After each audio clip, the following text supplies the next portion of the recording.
ଆଦର୍ଶ, ଗୌରବ ଆଉ ପଲ୍ଲବୀ ଘରକୁ ଆସିଲେ ରୁବି କହିବେ, ପଲ୍ଲବୀ, ଆଦର୍ଶ, ନୀଲମ କୁଆଡ଼େ ଗଲା? ତମେମାନେ ତାକୁ ସାଙ୍ଗରେ ଆଣିଲ ତ? ହଁ, ସେ ସେ ବାହାରେ ଅଛି କି? ତାପରେ ବାହାରକୁ ନୀଲମକୁ ଦେଖିବା ପାଇଁ ଯିବେ। ତାପରେ ଘରକୁ ଆସି କହିବେ, କାହିଁ, କୁଆଡ଼େ ଗଲା ସେ? ଏଇଠି ତ କୁଆଡ଼େ ଦେଖାଯାଉନି ସେ। ତାପରେ ଆଦର୍ଶ କହିବେ, ନୀଲମ ଦିକୁ ଆମେ ସବୁଆଡ଼େ ଖୋଜିଲୁ ମାଉସୀ, ହେଲେ ତାକୁ କୋଉଠି ବି ପାଇଲୁନି।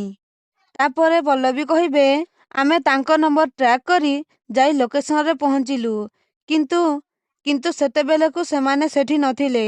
ତାପରେ ନେଟୱାର୍କ ପ୍ରୋବ୍ଲେମ ଯୋଗୁଁ ଆମେ ଆଉ ତାଙ୍କ ଫୋନ୍ ରେସ୍ କରିପାରିଲୁନି। ତାପରେ ରୁବି ପଲ୍ଲବୀଙ୍କ କଥା ଶୁଣି ବହୁତ କାନ୍ଦନ୍ତି।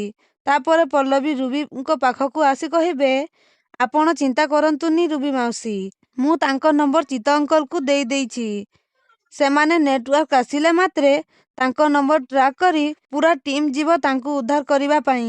ତାପରେ ରୁବି କହିବେ, ଆଚ୍ଛା, ଅଲଗା ସମୟରେ ଡ୍ୟୁଟି ଅଛି ବୋଲି ସବୁବେଳେ ଯାଇ ବାହାରେ ବୁଲୁଥିଲୁ। ଆଜି ଯେତେବେଳେ ମୋର ଖରାପ ସମୟ ପଡ଼ୁଛି ତୁ ସେମାନଙ୍କୁ ନମ୍ବର ଦେଇ ନିଜେ ଘରକୁ ଚାଲି ଆସିଲୁ।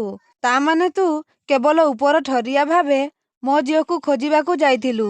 ସତକୁ ସତ ମୋ ଝିଅକୁ ଖୋଜିବା ପାଇଁ ତୋ ମନରେ ଟିକେ ବି ଆଗ୍ରହ ନଥିଲା, ଟିକେ ବି ଆଗ୍ରହ ନଥିଲା ବୋଲି କାନ୍ଦନ୍ତି। ଆଉ କହନ୍ତି, ମୁଁ ଠିକ୍ ବୁଝିପାରୁଛି ପଲ୍ଲବୀ, ତୁ ମୋଠୁ ପ୍ରତିଶୋଧ ନେବା ପାଇଁ ଜାଣିଶୁଣି ଏସବୁ କରୁଛୁ। ତାପରେ ଦାଦିମା କହିବେ, ଖାଇବା ଚରଣୀ, ତୁ ଜୀବନରେ କେବେ ବି ସୁଧୁରିବୁନି। ତାପରେ ପଲ୍ଲବୀ କହିବେ, ଥାଉ ଦାଦିମା, ପ୍ଲିଜ୍ ଆପଣ ତାଙ୍କୁ କିଛି କୁହନ୍ତୁନି। ଏବେ ସେ ବହୁତ ଦୁଃଖରେ ଅଛନ୍ତି, ସେଇଥିପାଇଁ ନିଜକୁ କଣ୍ଟ୍ରୋଲ କରି ପାରୁନାହାନ୍ତି। ତାପରେ ରୁବି କହିବେ, ଦେଖ ପଲ୍ଲବୀ, ମୋ ଝିଅର କିଛି ହେଇଯାଏ ନା, ତାହେଲେ ମୁଁ ତତେ ଜମାରୁ ବି ଛାଡ଼ିବିନି, ଜମାରୁ ବି ଛାଡ଼ିବିନି ତତେ।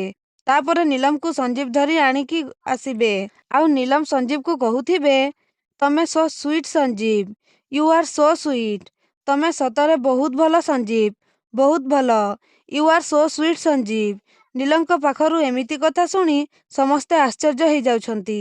ତାପରେ ରୁବି ନୀଲମଙ୍କ ପାଖକୁ ଯାଇ କହିବେ, ମୋ ଧନ, ମୋ ସୁନା, କୁଆଡ଼େ ଯାଇଥିଲୁ ତୁ?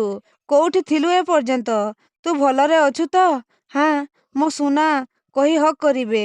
ତାପରେ ନୀଲମ ଛଡ଼େଇ ଦେଇ କହିବେ, ଦୂରେଇ ରୁହ ମୋ ପାଖରୁ ମାମା। ପୁଣି ଥରେ ମୋ ପାଖକୁ ଆସି ମୋତେ ବିଲକୁଲ ବି ଛୁଇଁବାକୁ ଚେଷ୍ଟା କରନି ମାମା। ମୁଁ ତମ ଝିଅ ନୁହଁ, କ୍ଲିୟର? ଆଉ ତମେ ବି ମୋ ମାମା ନୁହଁ। ତମେ ମୋତେ ତମ ଜୀବନରେ କେବେ ଭଲ ପାଇନ, କେବେ ବି ନୁହେଁ। ଆଉ କେବେ ବି ମୋ ପାଇଁ ଚିନ୍ତା ବି କରିନ। ତେଣୁ ମୋ ମନରେ ବି ତମ ପାଇଁ ଟିକେ ବି ଭଲ ପାଇବା ନାହିଁ। You get lost.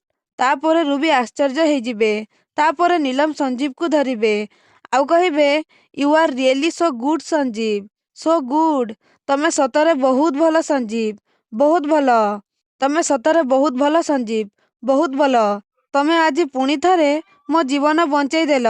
ଯୋଉ ଝିଅକୁ ତମ ଭଳିଆ ହଜବେଣ୍ଡ ମିଳିବ ନା, ସେ ସତରେ ବହୁତ ଲକି। ତାପରେ ଆନନ୍ଦ କହିବେ, ପଲ୍ଲବୀ, ମମତା, ତମେ ନୀଲମକୁ ସମ୍ଭାଳ। ତାପରେ ମମତା ଆଉ ପଲ୍ଲବୀ ନୀଲମକୁ ଧରିବେ।